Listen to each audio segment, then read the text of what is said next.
probably one of the most influential movies ever made. The story starts when computer programmer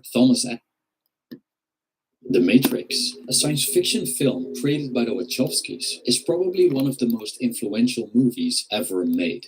The story starts when computer programmer Thomas Matrix, a science fiction film created by the Wachowskis, is probably one of the most influential movies ever made. The story starts when computer programmer Thomas Anderson, operating as a hacker under the alias Neo, discovers the truth about the world he's living in, as he becomes aware of the existence of The Matrix, a science fiction film created by the Wachowskis, is probably one of the most influential movies ever made. The story starts when computer programmer Thomas Anderson, operating as a hacker under the alias Neo, discovers the truth about the world he's living in, as he becomes aware of the existence of something known as the Matrix. After looking for a man named Morpheus, who can tell him more about the Matrix, he encounters another hacker named Trinity. After a failed attempt, which led to Agent Smith capturing and bugging him, Trinity takes Neo to Morpheus.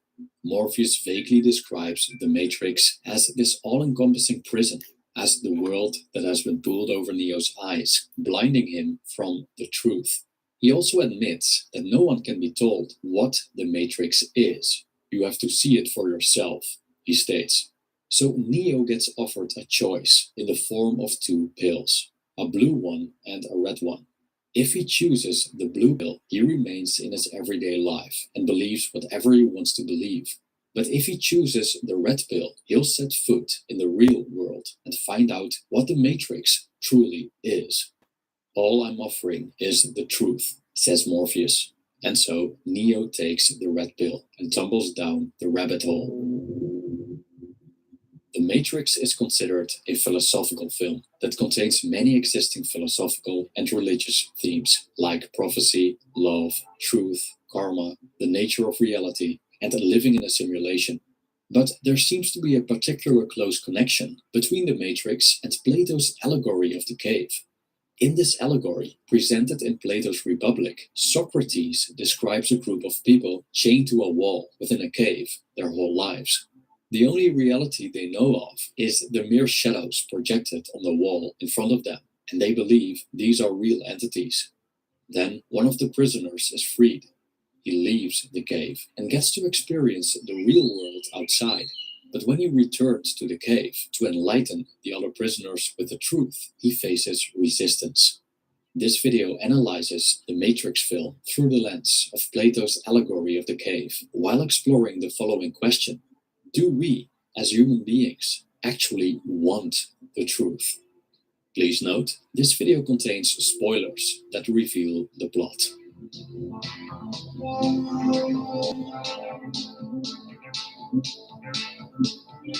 The prisoners of the cave are chained so that they cannot move their legs and necks. They can only sit and watch the wall in front of them, but cannot look around, cannot see each other, nor the wall they're chained to. Behind the prisoners burns a fire. There are people in between the fire and the prisoners. These people hold sticks with several forms: birds, horses, dogs, which project onto the wall.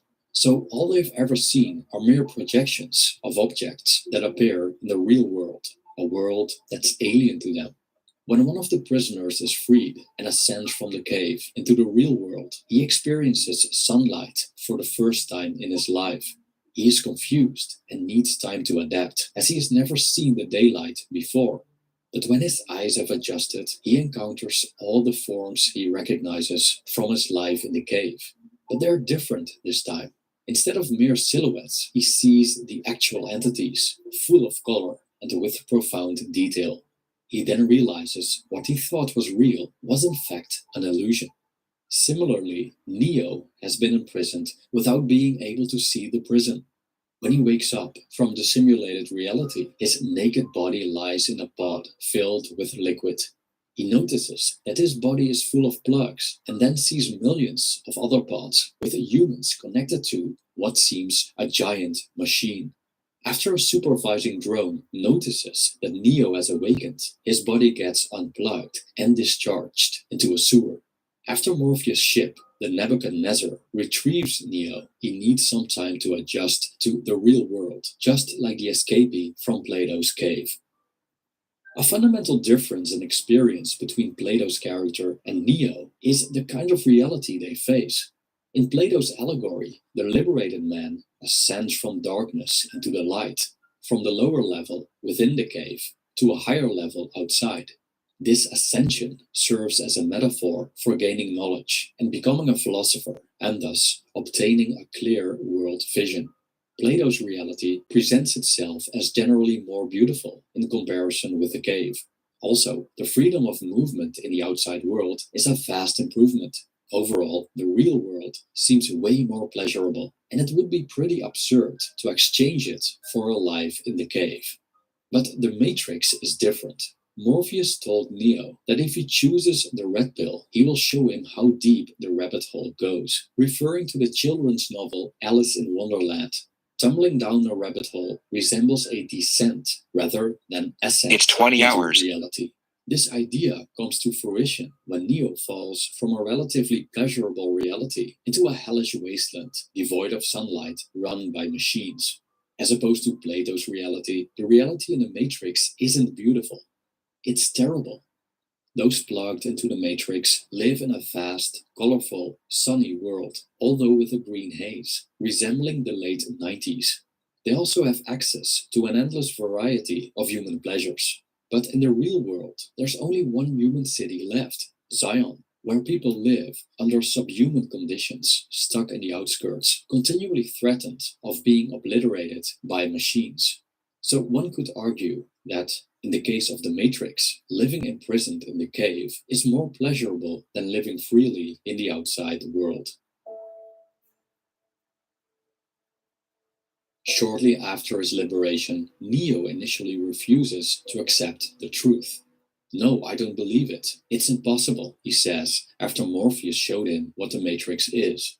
He showed a typical reaction of someone confronted with the harsh reality. As the architect of the Matrix states in the sequel, denial is the most predictable of all human responses. We can see this when, for example, we discover that one of our parents isn't our biological parent, or the person we consider our greatest enemy turns out to be our parent.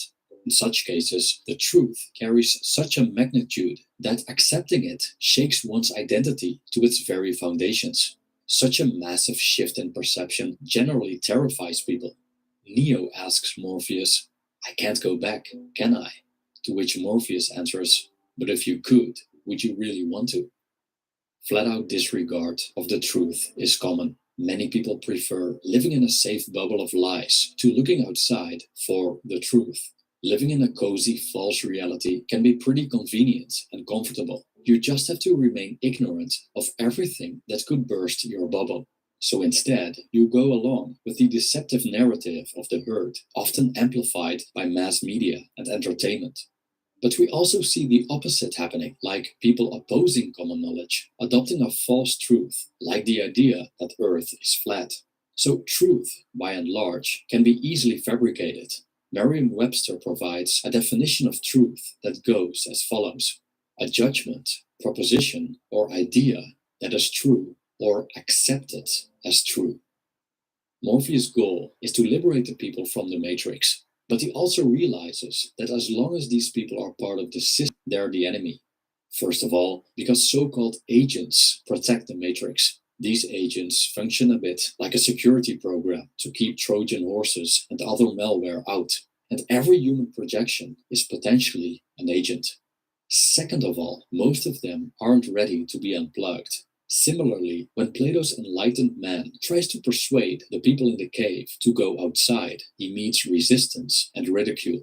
Plato describes such endeavor as inserting vision into blind eyes.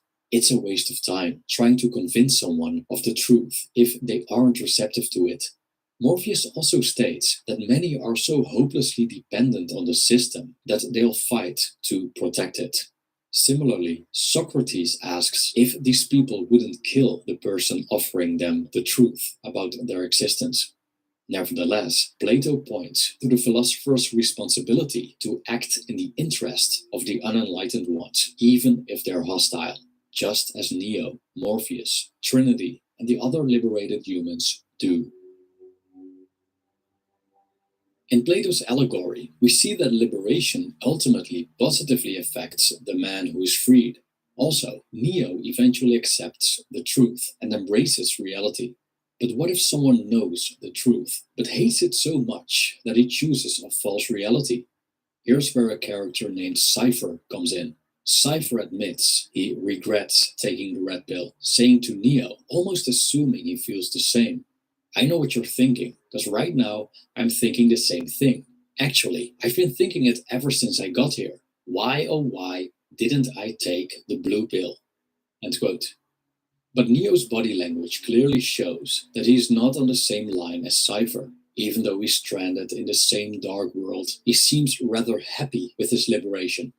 Neo finds meaning in it. It sort of takes on the role of Plato's enlightened man, as he takes responsibility to help the people still imprisoned. Moreover, he had always felt that something was off when he was still plugged in and unaware. He felt that he didn't belong there. He wasn't happy. Through his liberation, he found what he was looking for, which probably compensates sufficiently for having to face the bleakness of reality, especially because people regard him as the one, which makes his existence even more meaningful. Cypher, on the other hand, doesn't enjoy reality in the slightest. He also shows little faith in Morpheus' prophecy of the one. Eventually, he plugs himself into the Matrix to attend a secret meeting with Agent Smith. Although his argument probably falls on deaf ears, he tells Smith, I know this steak doesn't exist. I know that when I put it in my mouth, the Matrix is telling my brain that it is juicy and delicious. After 9 years, you know what I realize?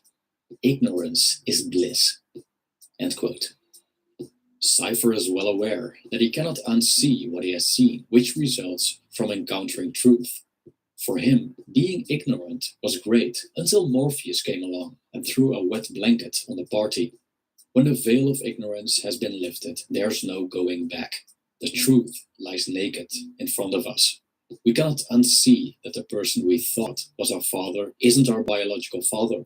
We cannot unsee the betrayal of a partner we previously believed to be a trustworthy person. A relationship between people changes when its fundamental story turns out to be a lie and the reality is not as beautiful as it seems. The relationship was more enjoyable before the truth came out. Sure, it was based on an illusion, but in exchange for not knowing, we felt connection, love, intimacy, pleasure, and, ironically, trust. Truth destroyed all that. Cypher realizes that he's fundamentally stuck in a reality he despises, so he asks Agent Smith to plug him back into the Matrix to make him someone rich and influential, like an actor, as he stated. But most importantly, he wants all of his memories of the real world wiped. In return, he gives him Morpheus. Cypher essentially made a hedonistic decision, exchanging reality and freedom for blissful ignorance. Interestingly enough, he reveals his idea of reality and freedom to Trinity, which makes his decisions reasonable in his eyes. During Cypher's attempt to deport Morpheus, Trinity reminds him that Morpheus set him free. But Cypher disagrees and says that all he does is follow orders of a man who lied to them. And if he has to choose between that and the Matrix, he chooses the Matrix. Trinity then argues that the Matrix isn't real. But again, Cypher disagrees, saying, I think that the Matrix can be more real than this world. อย่างที่อยากที่ผมถาวร Rolling Max Rose ใหม่กาแฟนมไม่เติมน้ำตาลหวานพอดี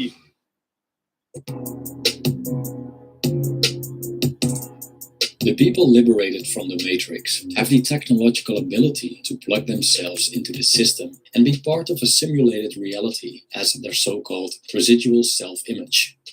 They can upload programs directly into their minds that contain skills like martial arts and load various items into the Matrix, like guns. Lots of guns. So they were exposed to an illusion first.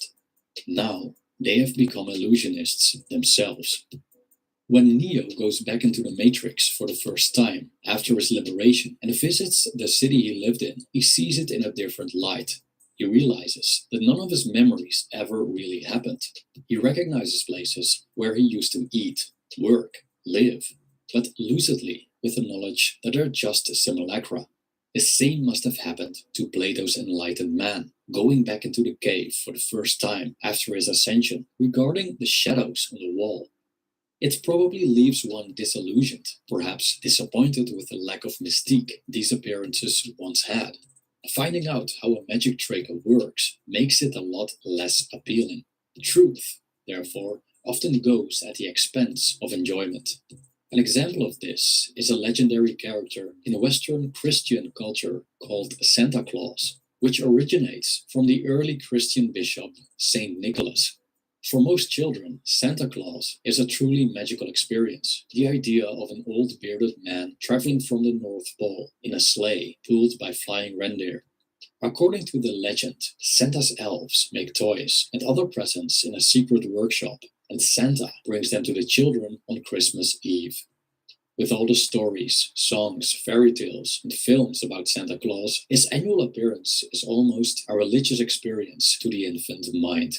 But when children are around the age of 6, their parents begin to tell the truth about Santa Claus. Many kids react emotionally and in disbelief. A once so much enjoyed illusion is crushed and loses its magical appeal. Hence, it's not uncommon to experience nostalgia for the good old time when we were ignorant of the truth and when a surrogate truth was more appealing. Cypher experiences such nostalgia as well. However, interestingly enough, people can still find joy in what they know is fake. An example of this we see in The Matrix is the behavior of a character named the Oracle. The Oracle appears as an elderly woman, but is a program that initially served as one of the founding forces of the third current version of the Matrix. But when she finished her purpose, she went into exile and started supporting the resistance. Even though, as a computer program, she's very well aware of the world's illusory nature, she seems to enjoy it. She clearly shows delight in the smell of cookies, smokes cigarettes, loves candy, and the sunset. We see the same happening with the Merovingian, a character from the sequel, The Matrix Reloaded, who is passionate about the French language and loves beautiful women and serving them dessert with a happy ending. He also seems to enjoy the taste of olives, like a true Frenchman. Of course, as these characters are both software, these enjoyments could be part of their programming. Nevertheless, they show the human capacity to treat an illusion as if it's real. There's a philosophical term for this phenomenon, namely suspension of disbelief. Suspension of disbelief is the intentional avoidance of skepticism, critical thinking, and logic when facing something unreal, like a work of fiction. For ages, humans have eagerly consumed illusions as entertainment, from cinemas and theater performances to the puppet shows of the past. Likewise, Plato's character can still choose to act as if the silhouettes in the cave are real entities, temporarily suspending his disbelief in exchange for enjoyment and having a good time with his old, unenlightened friends. When it comes to the Matrix, the possibilities regarding the enjoyment of fakery are endless. Unlike the illusionists in Plato's cave, the Matrix produces an illusion that we can consider better than reality.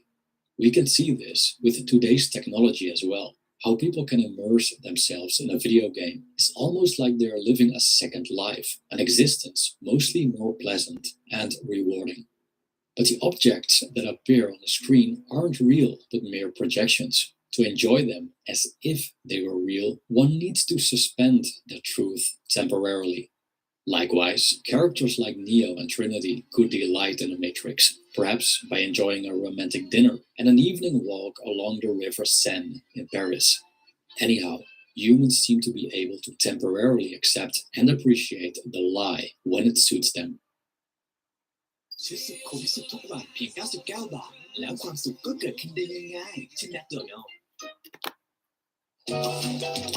ยูเม Plus กดเงินสด 0% นาน30 วัน